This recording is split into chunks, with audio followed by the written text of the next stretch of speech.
it, but really that's how it's worshipped. So here the person, he's teaching a student Torah. It looks like he's doing it really well, but really it's like, its appearance could be interpreted differently. That it really is teaching someone that maybe is going to use it for the wrong purposes, and all of that. As the lawyer will tell you, what is it? Appearances is what's the saying in court? When the jury perception is like 90% or perception 90%. Shenemar, as it says, Kitzror Even B'Margema, like someone that puts a stone in a slingshot. Kain nice and L'Ksil covered. That's like giving honor to a fool. In other words, I guess like the stone in the slingshot thinks like, oh my gosh, they put me here for because they love me so much. Okay. Uksiv le'nav L'Ksil tainug. It's not beautiful. It's not good for the fool, this pleasure. I guess that's referring to that you shouldn't teach a student that's not worthy. Now the Gemara says, if someone makes a partnership with a kohen or with a guy, so he doesn't have to give the gifts, but he has to make some sort of mark on the animal that this was with a partnership. He has to make some sort of sign to show that the reason why he's not giving the gifts is because there's a kohen that already owns it, or a guy owns it, and a guy and a kohen are not considered the nation that need to give the gifts. It says, me'im, from the nation, from the one that slaughters the animal, has to give those gifts. And here, they're not from the nation. Oh, I forgot to say the Ritva says on Rava that what does it mean that it comes from the one that's slaughtering. That was his question, Miki's question. The Ritva says from the Ashkenazim. He says from the Ashkenazim that what it means is doesn't mean from the butcher. It means whoever owns it at the time of the slaughtering, which means that it could have been owned by a kohen the whole time, but when it switches hands at the end and it belongs to someone that's not a kohen, that's from the dinim atavach. That was Rabbi's expression. Hadinim atavach means at the time of the slaughtering. That's when the halach is: do you need to give the gift or not? Not who owned it up until now and who owns it later. So it's the time of. But who would give it? It could be still the owner gives it, but whoever owns it at the time of the slaughtering, then we look at, is this person chayiv or not? So whoever shechet the animal is like own it? No, not necessarily. Hadinim atavach doesn't. We learned it according to Rashi that you go to the sheichet and you get it from the sheichet.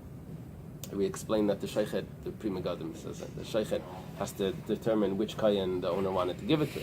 The Ritva learns that that's not the pshat in the Gemara. Pshat is that whoever owned it, hadinim atavach, the time of the slaughtering, that's the time that, not who gives it. Okay, so you have to make some sort of sign. The Gemara asks, "Vafilo ma'avid kechavim." You have to make a sign, even if you have a partnership with the guy, to show that you're not chayiv to give it. But Ramino, there's a contradiction.Amishtati from kohen. Someone makes a partnership with a kohen, tzarich lirsham. Then you have to make a sign, a mark, to show that there's a reason why you're not giving this as a gift. But someone makes a partnership with a guy. Or if it was an animal that was one time a sacrifice, but it got a mum, and now it's being eaten in the mundane ways. We learned already the halacha that you don't need to give the gifts to the kohen. So in tzarich lirsham, those two cases you don't need to make a sign. It's a problem. It seems to be a contradiction. Gemara explains, when don't you need to make a sign? That's Achamayaskina, and where is this dealing with? We have the non-Jew is sitting in the store. It's clear that there's a guy that's a partner there. The guy is sitting there. The Gemara asks, 1 second. You're making a contrast here. By a kohen, you need to make a sign, if the kohen is a partner, to show why you're not giving gifts to the kohen. because if it's owned by a kohen, you don't have to give the gifts. By the guy, you don't have to make the sign. You said the case by the guy is where the guy is sitting there. If you're making a contrast, all the variables need to be the same other than just that one point, which is kohen versus guy, right? So that means that the kohen is also in the store. The kavasei gaba kohen, the yosef hamasachta, my tzarich lishim. If the kohen is sitting there, it's clear that he's a partner as well. Why do you need to make a sign? So the amri bisr kazavin, because he says zavin is selling or buying. They say that they will assume the coin is merely buying. Oh, zavin is buying, because they will say the amrei they will say bisr kazavin, he is buying meat. They love to consume it. So because the what? They like to consume it. Oh, they love meat. Whereas Av Nosson has to tell us more about this. If so, so the guy also, he's in the store. They'll say that the guy also is buying meat. Doesn't mean that he's a partner. We're talking about that the guy is not there in the store. He's sitting by the cashier. So it says, okay, very nice. The kavasei gabi kohen diasav akaspasa. Then you need to say that that's what's happening by the kohen. That the kohen is also sitting by the cashier.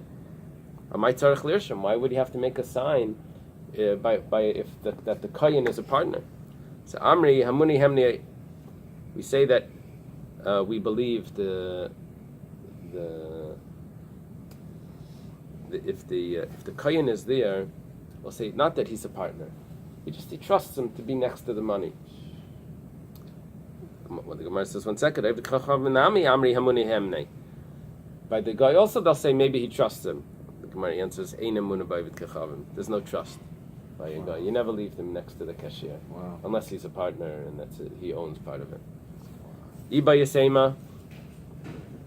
You see, this probably originally it said Nachri, which means a non-Jew. And the censor switches it to an idolater. Because we wouldn't have been able to get away with writing, you can't trust a non-Jew. But in those days, a non-Jew meant an idolater. But now, when we have non-Jews that aren't idolaters, now we have to figure out what did we mean. Did we mean idolater? Did we mean non-Jew? So, for censorship reasons, it was always automatically, it was an idolater. So, today, many people consider the non-Jews similar to a ger toshav, that we're obligated to help them and assist them and other things. The Meiri says something like that, and that a non-Jew today is not an idolater. It's much more than he's not an.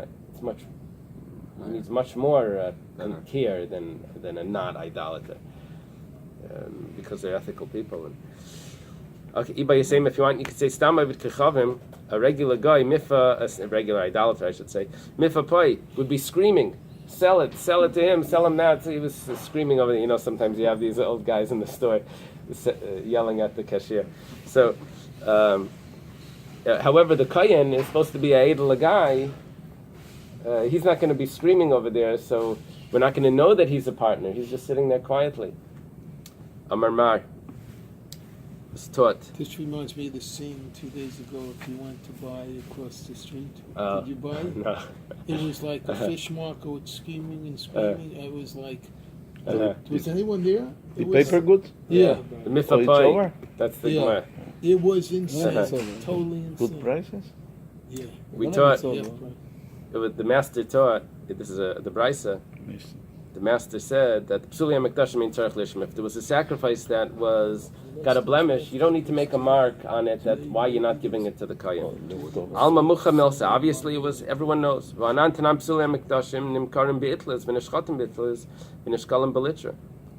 How could you say that everyone knows? An animal that has a blemish is sold in the marketplace. It's slaughtered in the marketplace, and it's weighed with a weight. That means it's sold like regular meat. How's anyone supposed to know? We're talking about those sacrifices that got a blemish that are sold from the house. They're not sold in the marketplace.